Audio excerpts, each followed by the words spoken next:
In this episode of Labour Radar, we feature Ms. Shalene Suchit-Dwarika in her capacity as Deputy General Secretary of the National Trade Union Centre as a panelist on a sub-regional trade union conference.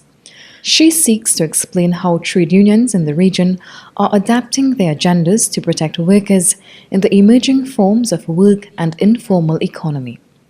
We also have in another panel discussion at the same event, NATUC's General Secretary, Mr. Michael Anisette, speaking on promoting decent work for all, and what can trade unions do to promote such.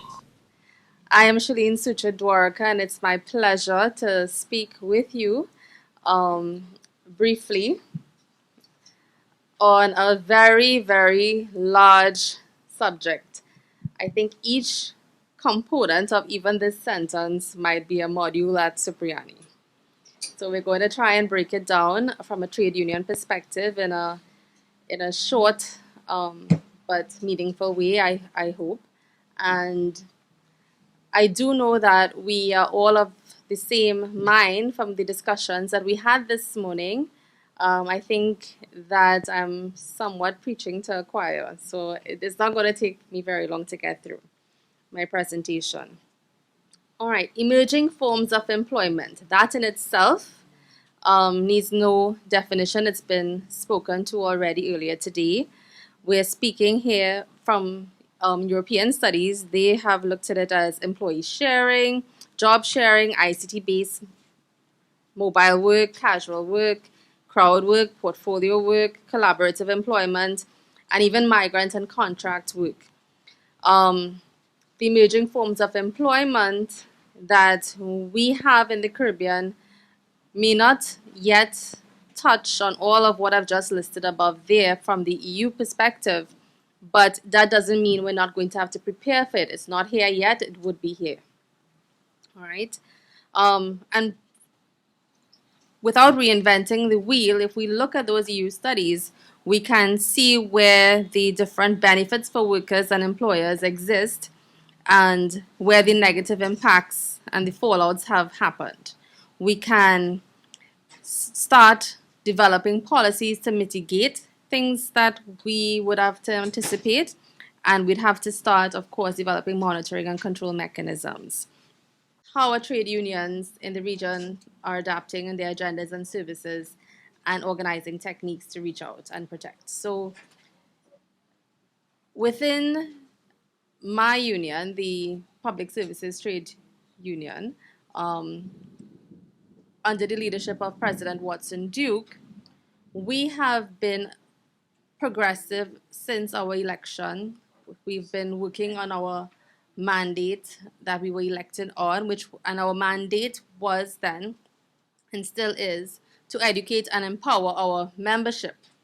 So that is how our approach has been to this changing world of work. We have been working under our constitution. Our constitution, one of our fundamental objectives of our constitution is to promote and protect the interests and welfare of our members. So we've already understood that our services must reach and satisfy a membership that is no longer based primarily in the public service. We have to start looking after the welfare and interests of the new non-traditional forms of work. So we've had to deal with a growing trend of contract labor, which has created a parallel workforce almost in the public service. And that has its own myriad of problems. Not to say the least, it's brought with it the challenges of dealing with, I want to say, unethical practices, such as when an employee is faced with a break in contract, for instance, just like a week or two where they're brought back on, but the employer has tried to circumvent giving them permanency of tenure by having these short breaks in contract. And that has had to take on a different meaning for us in the trade union movement. We've had to develop our own capacity. We've had to adapt and learn how to treat with things like that internally in our organization. So we've had to be building capacity internally as well as educating our members. So there's a tandem approach that we've had to take. Not only we must educate and empower our members, but we must educate and empower ourselves to treat with these emerging forms of labor, right? And the problem I have observed and I'm by no means the most experienced trade unionist in the room, so I'm sure it will resonate with my comrades here, is that trade unionism is not treated as a business. So the business of trade unionism is not something that we study or we practice. We don't see ourselves as having to train our successors. We don't see ourselves as having to build capacity continuously. As a young trade unionist, I have seen that we need to focus on that in a greater way. For instance, the recent influx and continuous influx of migrant workers. How many of us are really training our executive, our labor relations officers, our grievance handling departments? How many of us are training and building capacity to even be bilingual? Because there is a need for that. So part of the adaptation to our agenda and our services, we have to be able to provide representation. And how are we going to provide representation if we don't even understand who we represent?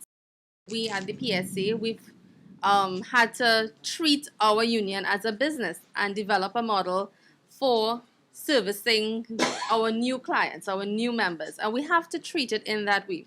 Yes, trade unions are primarily non-profit, but we need financing to be able to represent.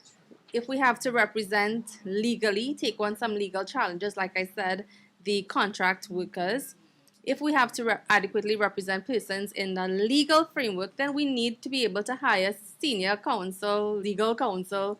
You know, it's no longer about having industrial relations capacity to approach the industrial court, which we can do as industrial relations practitioners, but we must have that capacity in-house, or at least have the resources to go externally to fight and to take on.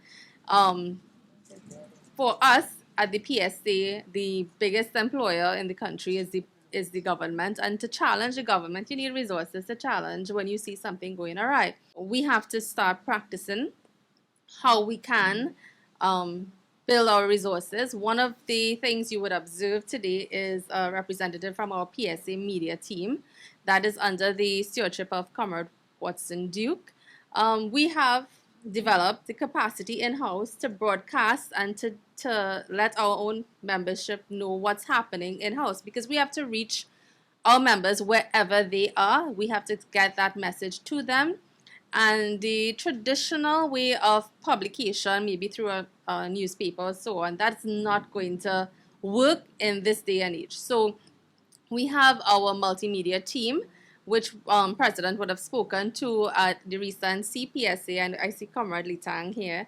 My President would have spoken to our multimedia platform so that we can reach our members and better communicate, because communication is how you empower and educate in an event. So we have our in-house media team. Brent, you could give a wave. That's part of our media team.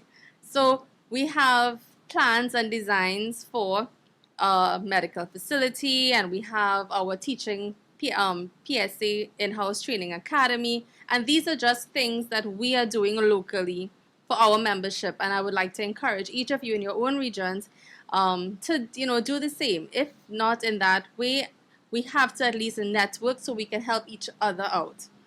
I want to make a very clear statement here before I begin, and that is, OLOE is not one. All right, let me make that absolutely clear, and I make no apologies for that statement. When we look at the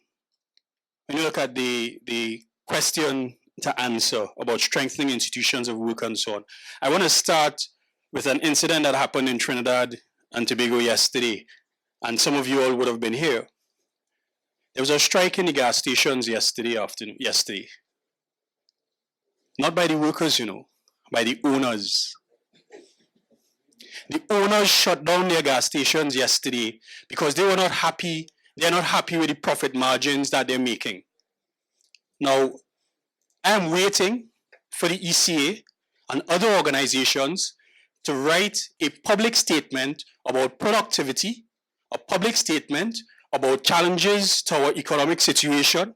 I want to hear the impact on commuters. I want to hear from the same persons how this affects us in the country, how they are unpatriotic, but we'll never hear any of that. We will never hear any of that. Had it been workers who had shut down the gas stations yesterday, they would still be talking about that right now.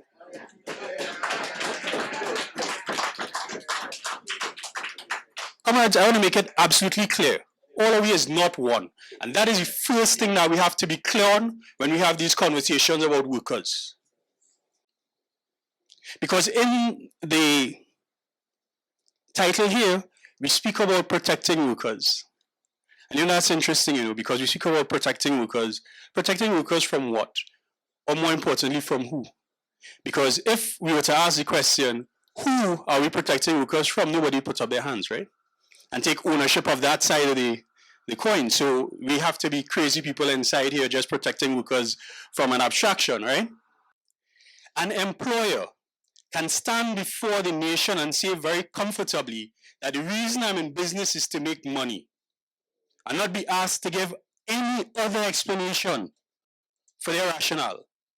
When the trade unions march for increased wages, I am not allowed to say that my reason for wanting an increased salary is that my current salary is not enough, or that I am working for the sole purpose of making money. I'm not allowed to say that. No, I have to pretext it with some connection to some national pride. I have to say that it's because I have some higher reason and rationale for why I want this increase in salary and so on. But no such requirement is made of employers. An important thing that those formerly enslaved did is that they formed themselves into cooperatives. And they organized. And they organized themselves around the land, new places of work. They're responsible for diversifying several economies of, including Jamaica, including Grenada, including St. Lucia. They're responsible for that. Organizing differently.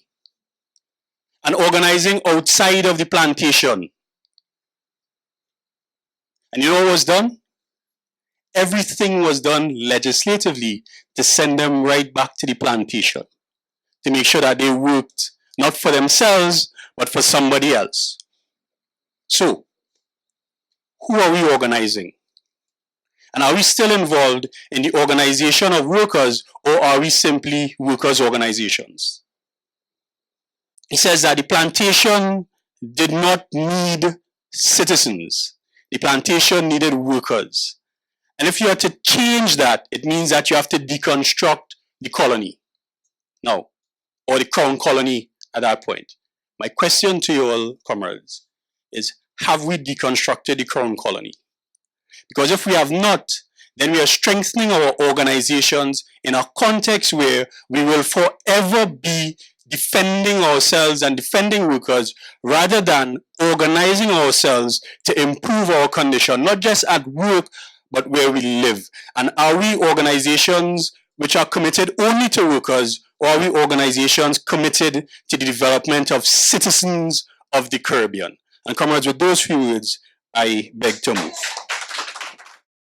My approach from a NATUC perspective will want to address the real issues that are confronting the working class, the poor, the disadvantaged. Those pictures, they are realities that is happening as we speak. We in NATUC believes that there is a need to address the intertwined challenges of economic development, social inclusion, and the environmental sustainability. In other words, In other words, while we are talking about saving jobs and what we're going to do, the reality is that we may not have jobs in the future for all of us, given what is happening. And when one looks at the economic system that we operate under, and I've seen a little talk about it, but the issue to me is how we survive as a people and what agenda that we as workers, we as the trade union movement will want to put on the table. What policies, initiatives that we will want in this new dispensation and in this new changes that we are talking about. Because I honestly believe that we need to renew the social contract. And the question of promoting decent work for all, is that a reality? In the context of what is happening globally, which we have no control over. And I wonder if we ever pay attention to the war in Syria, and understand that that was caused by the global climate and the frustrations and the inability of that population to get food and to grow food. So I am saying from where we sit from the National Trade Union Center, that the issue of food security and how we feed ourselves, given the global climate, the erosion of the seawalls, the whole question of what is happening as we speak and what interferes with our economy in the context of man greed. And when I say man greed, I hope you understand. Because do we understand as a people, as a society, that 1 kilo of beef requires 15 kilograms of feed, and the impact that that has on global climate and what that does in terms of our ability to grow food globally is an issue that I believe that we should be talking about. And why collective bargaining is important for the trade union movement. And while I respect the ILO and I understand and I appreciate the work that they are doing, the reality is that with globalization, the poverty level has increased.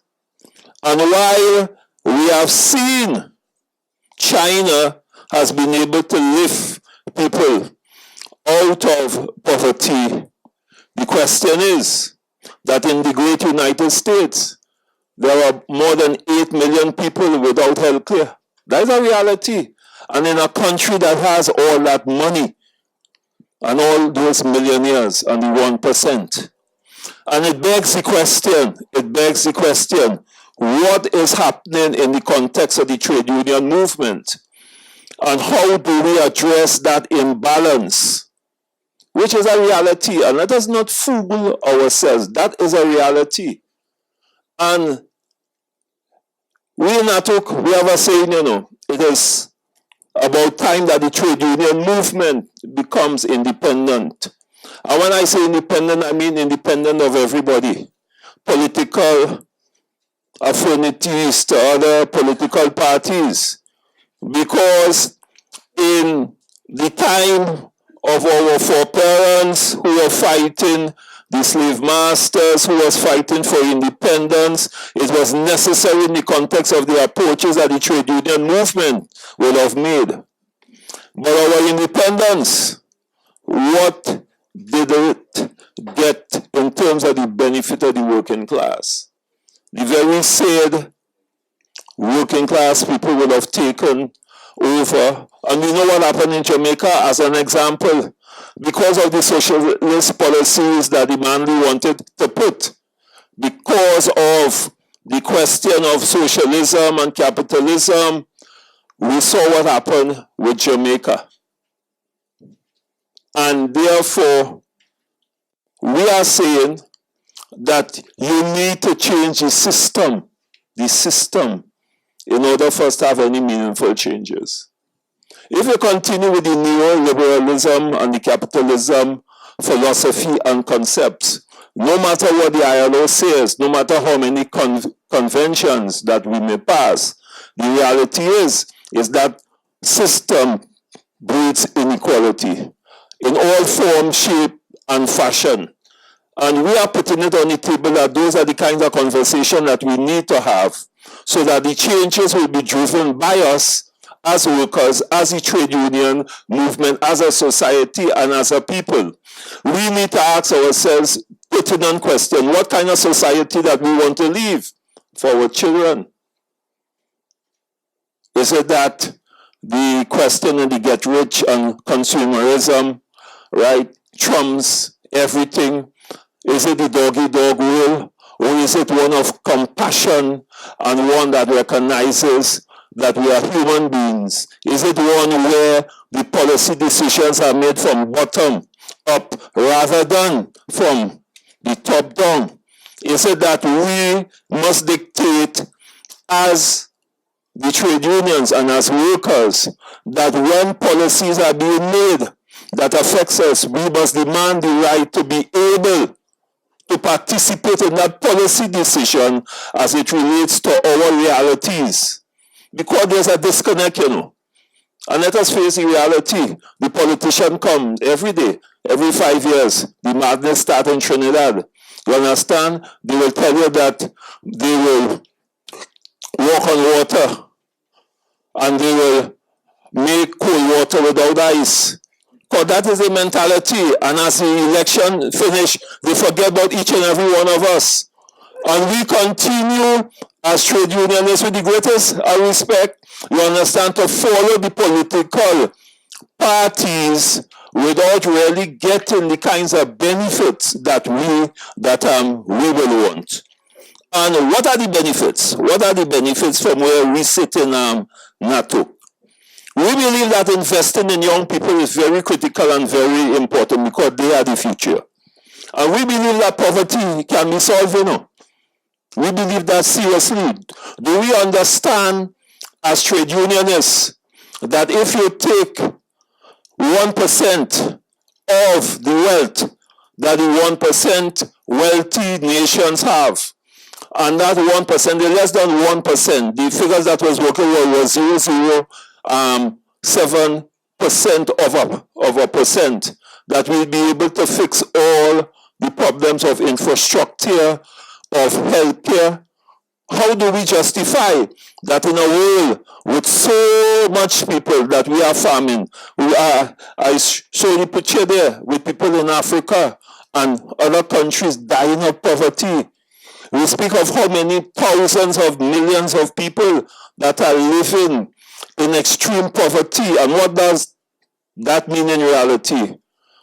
It is $1.25 a day. And what is disturbing is that in those kinds of situations, it's a big multi-million companies that benefit. That is a reality because they carry their services to other countries where the work is cheapest. And when they cannot get anything away from you, they go to another country. So it's a dog-eat-dog and a barrel mentality that we're dealing with. Can we deal with that in the context of the ILO conventions? I am saying no. And I'm not saying that the ILO conventions didn't do what it was supposed to do. But there's a limit. And we have to understand that. And I appreciate the ILO workshop today because it gives us the opportunity to put different perspectives on the table. And therefore, I am saying that the whole question of investing in young people, the whole question of technology, not in the context of displacing workers, must be and have to be what we are talking about. Why can't those people who invest in those technologies, which can cause mass destruction, why can it be for the benefit of each and every one of us? Why it always have to be to the disadvantage of the workers in terms of displacement? And we talk about, well, the new technology going to displace workers. And therefore, the question that we have to ask, if we're displacing workers, what are we replacing those workers with? And the question that I want to ask, the question of social wages, must be placed on the table. Must be placed on the table as the trade unionists. We have to start to drive that process. And I want to come back home as a Caribbean man. The question of sea transportation and air transportation. Why must it cost much more money to go to Antigua, as I went last week, comrade? Right? It costs more to go there than to go to Miami. How do we justify that? And we're talking about the Caribbean region, and we're talking about working together. Those are things that I believe that we have to project as the trade union movement, because our foreparents would have demonstrated with the collective will we can make changes, because at their time, the fight that they fight was appropriate to that particular time. But our time is different, and therefore we need to start to ask those questions. The question of food security. There's so many lands in Guyana. Why can't we get together as a region and use that land as a mechanism of distributing and planting food for the better of the Caribbean? How do you justify in Trinidad and Tobago that we import 98% of our foodstuffs? We don't grow nothing, and we have the Caribbean region there. What are we talking about? And therefore, we are saying in NATUC, we have to hold the politicians accountable, and accountable in a true sense, where we will become relevant as a trade union. And the common raise a fundamental point, because right now in the National Trade Union Center, we are talking about building a food co-op, because we think that is necessary, and that mustn't be specifically for Trinidad and Tobago. It must be a Caribbean initiative by the trade union movement to demonstrate to the price mass and all the other big companies that we as workers can independently enter in the food chain and bring food, and we can do it because research has been done cheaper, and compete with those groups of people. And then workers won't ask young people about the relevance of the trade union movement. They will see the relevance because we are making tangible contributions in the context of the real world. So I want to thank you all for listening.